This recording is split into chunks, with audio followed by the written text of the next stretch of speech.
A paz do Senhor para todos. Espero que todos, quando esse vídeo chegar até vocês, todos estão gozando de perfeita paz, estourando a favor dos enfermos, a favor de todos aqueles que o vídeo está chegando até você. Lembrando que os meus, aqui eu mando ali na página do Facebook. Não posso responder ninguém ali, porque de casa 24 horas, ou 30, 40 horas, que eles libera para mim eu postar um mensagem, os vídeos, e não chega nem para todos, né? Mas vocês podem escrever no canal, pode comunicar comigo através do WhatsApp, escreve no canal, respondo você. Eu estou no Instagram também, tem um grupo no WhatsApp. Então, eu tenho o prazer de responder a todos. Inscreva no canal, deixa seu like, seu comentário, me comunica pelo WhatsApp, eu respondo vocês, as perguntas dentro desse texto, né? Dentro desse texto. E com isso nós vamos se comunicando e vou então chegando ao objetivo desse comentário bíblico, é fazer que esses comentários cheguem às pessoas, a todos, mas principalmente aqueles que não congregam, que não pode ir na igreja, trabalha longe, trabalha nos dias de culto, né? E hoje, quem fala é o pastor Jaime. Já orei por vocês nessa manhã. E o comentário bíblico, hoje nós vamos falar de Pedro, você usado igual a você, usado por Deus para salvar a vida e fazer milagre. Hoje, o tema de hoje é o coxo na porta do templo, Atos capítulo 3. No capítulo 2 nós falamos vários vídeos sobre o capítulo 2, terminando falando sobre comunhão, né? Falamos dois vídeos sobre comunhão. E hoje nós vamos falar sobre o coxo da Templo Formosa. No versículo 1 diz assim: Pedro e João subiram junto ao templo à hora da oração à nona, e era trazido um varão que desde o ventre da sua mãe era coxo, o qual todos os dias punha na porta do templo, chamado Formosa, para pedir esmola aos que entravam. Muito bem. E falando do templo, né? Falando do templo, esse templo aqui é o terceiro templo, diz assim, o terceiro templo de Jerusalém.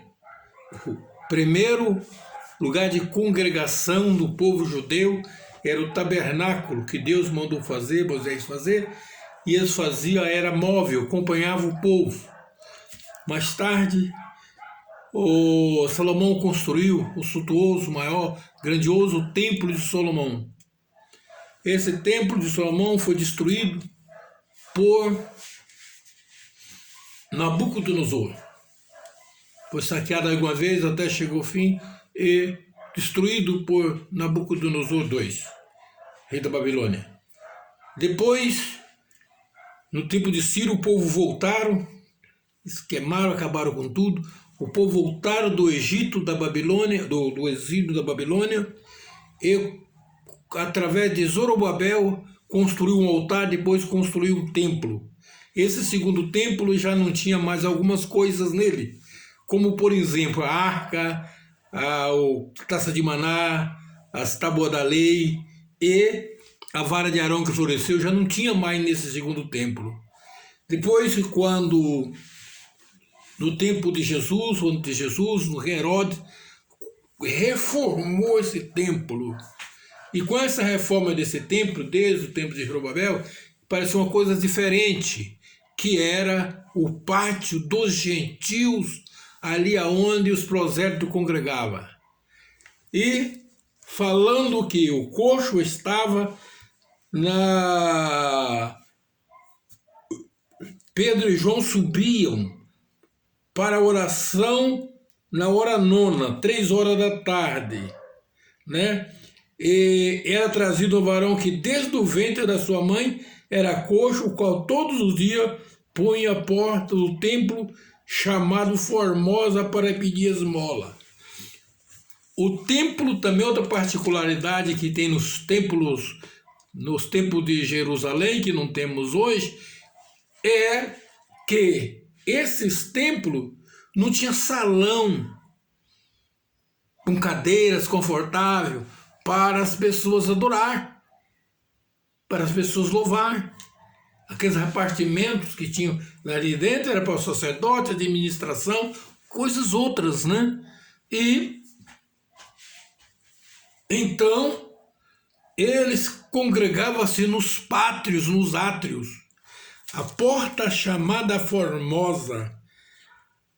Então era uma porta muito grande, né?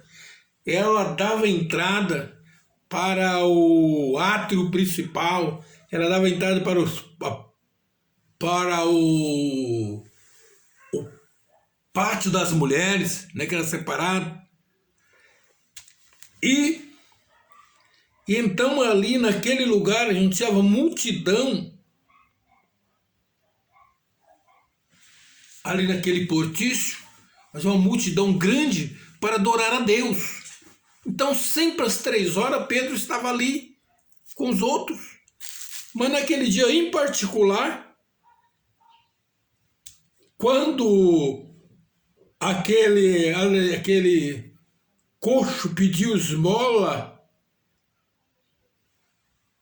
ele então, vendo Pedro e João, que estava entrando no templo, pediu-lhe que ele desse uma esmola. E Pedro e João, fitando os olhos nele, disse: olhai para nós. E olhou para ele, esperando receber alguma coisa. E disse Pedro: não tem prata, nem tem ouro, mas que eu tenho, isso te dou.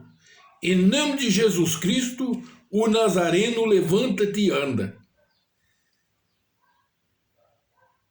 No versículo 7, e tomando o coxo, e tomando pela mão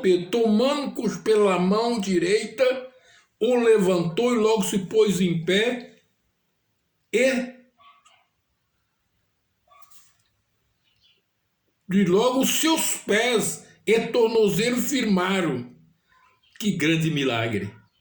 E saltando ele, pôs-se em pé e andou, e entrou com eles no templo, andando, saltando, louvando a Deus. Agora, aquele que era coxo, que estava ali pedindo esmola, entrava na frente de Pedro e João, saltando e pulando e louvando a Deus. Aquilo chamou a atenção do povo que estava ali. E aí no versículo 10 diz: e conhecia-no, pois era ele o que se assentava a pedir esmola à porta formosa do templo, e ficaram cheios de pasmo e assombrados pelo que lhe aconteceram. Coisa maravilhosa. E pegando-se ele a Pedro e a João, e todo o povo correu atônito para junto deles, no alpendre chamado de Salomão. Alpendre, e que fala, é um portiço, na frente da porta. Aquela porta tinha 25 metros de largura, então é aquela, como uma área que saísse na frente do templo, firmado em colunas, ali ficava uma multidão na frente daquela porta. Uma das portas que tinha na entrada do templo. Aquela multidão, então, vendo aquilo ali, porque eles conheciam aquele homem, ficaram admirados. Vieram tudo para junto de Pedro e daquele homem, admirado. E pegando-se ele a Pedro e João, todo o povo correu atônito para junto dele, no alpendre chamado de Salomão. E quando Pedro viu isso, disse ao povo: varões israelitas, por que vos maravilhais disto? Ou por que olhais tanto para nós como se por nossa própria virtude ou santidade fizemos andar este homem? Aí começou a falar para eles: o Deus de Abraão, o Deus de Isaac, o Deus de Jacó, o Deus de nossos pais, glorificou seu Filho Jesus, a quem vós entregaste perante a face de Pilato e negaste, tendo ele determinado que fosse solto. Mas vós negaste o santo e o justo e pediste que se vos desse um homem homicida. E mataste o príncipe da vida, a qual Deus ressuscitou dos mortos, do que nós somos testemunhos. E pela fé no nome, em seu nome, fez esse homem fortalecer, e este que vedes e conheceis, e a fé que é por ele deu a este, na presença de todos vós, essa perfeita saúde. Agora, irmãos, eu sei que fizeste por ignorância, como também os vossos príncipes, mas Deus assim cumpriu o que já dantes pela boca de todos os seus profetas havia anunciado que o Cristo havia de padecer. Então, naquele momento, Pedro de novo ali pregando e falando para aqueles que estavam admirados, que eles traíram Jesus, traíram o príncipe da vida, traíram os seus messias, negaram, trocaram ele por Barrabás, mas Deus glorificou Jesus, ressuscitando dos mortos. Ele disse: o Deus do nosso pai de Isaac, de Abraão, de Jacó, o Deus dos nossos pais, ressuscitou Jesus. E foi em nome desse Jesus, a quem vocês negassem que Deus dos nossos pais ressuscitou, que esse agora aqui está com saúde. No capítulo 9 de João, no capítulo 9 do Evangelho de João, acho que é 9:8 ou 9:9, não tenho certeza, tem outra passagem também, só que ali foi com Jesus. No capítulo 9, versículo 9, que diz que ele discute sobre sua 9, capítulo 9, João 9, capítulo 9,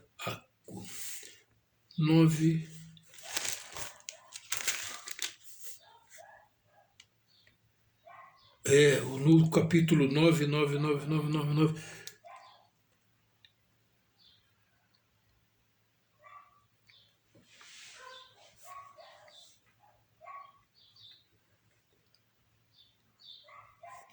é isso mesmo, a cura. Então os vizinhos daquele que dantes tinha visto que era cego, diz: não é este aquele que estava assentado e mendigava? Um dizia: é este, e outro: parece com ele. E ele dizia: sou eu. E dizia: como se lhe abriram os olhos? E ele respondeu e disse: o homem chamado Jesus fez lodo e untou-me os olhos e disse-me: vai ao tanque de Siloé, lava. Então fui, lavei e disse. Então, aquele milagre na porta do templo chamado Formosa estava preparado para aquele dia, aquele cego ser curado, para chamar a atenção do que ali estava ali dentro. O amor de Deus para com aquelas pessoas, para o povo de Israel, para restaurar eles. Então fez aquele milagre para chamar a atenção deles. E isso chamou a atenção deles. E Pedro pregou com eles, e no versículo diz: arrependei-vos, pois, e convertei para que seja pagado os vossos pecados. E vem assim o tempo do refrigério pela presença de Deus. Enviei ele a Jesus Cristo, que já dantes vos foi pregado, ao qual convém que o céu detenha o tempo da restauração de tudo, dos quais Deus falou pela boca de todos os santos profetas e príncipes, desde o princípio. Então o amor de Deus, olha a bondade de Deus para convosco, olha a bondade de Deus para com o povo, aquele povo que tinha negado. Todo mundo conhece, eles preferiram Barrabás do que Cristo, perseguiu, entregou para ser morto. Na hora que teve a oportunidade deles não, fala não, nós queremos Jesus. Eles falaram, cara, quer Barrabás, solta Barrabás. E soltaram Barrabás. Inimigo de Deus, o povo de Deus, inimigo de Deus, mas agora Deus, através desse milagre, atrai essas pessoas para si. Só bastava arrepender dos seus pecados. Assim, mas nós estamos falando também, é Pedro, você, usado por Deus para salvar a vida e fazer milagre. Não basta você somente, é uma grandeza você ter aceitado a Cristo ou aceitar a Cristo. Mas a multiplicação é você aprender, ser discípulo, aprender com Jesus e ser cheio do Espírito Santo, porque multidões igual essa que estava aqui no templo chamado Formosa, eles só puderam fazer isso porque Pedro e João, que aprendeu com Jesus como discípulo, foi cheio do Espírito Santo, agora ele estava aqui sendo usado por Deus para salvar a vida e fazer milagre. Pense nisso, irmão Pedro. Você precisa se botar em pé agora para salvar a vida e fazer milagre. Que Deus em Cristo vos abençoe. Pense nisso. A multidão, mais pessoas, a sua família, a sua cidade, o mundo precisa de Jesus. E você é o Pedro mensageiro. Amém? Inscreva no canal, assina o sininho, adiciona todos, deixa seu like, seu dislike, seu comentário, compartilhe o vídeo. Amém.